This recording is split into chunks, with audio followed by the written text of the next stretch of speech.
agree. I think the lesson from Roe, we take it at our peril if we don't take them literally, because they are telling us what they want to do because it makes their base happy. And as I noted, as I mentioned in a recent article, I mean, in 1994, when Newt Gingrich took the House, first time Republicans in 40 years, one of the big things they do, they pass legislation to gut Medicare, and Bill Clinton had to stand up to it.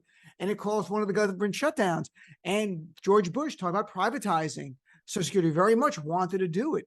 They don't want government to work. I mean, isn't that the essence of it? When government is helping people, it undermines their reason for being as a party.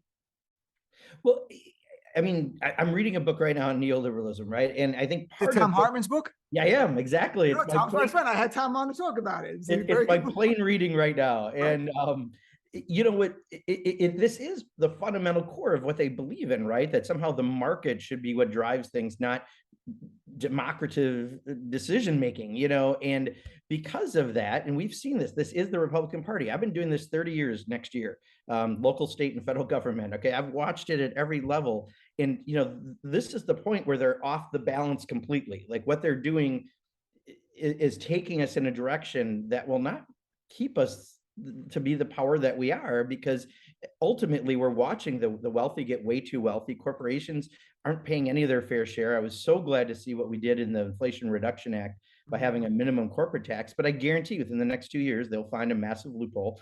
And once again, we'll be fighting the same fight until we decide that actually people through a democracy make the decisions rather than somehow the free market is the altar that we're worshiping on.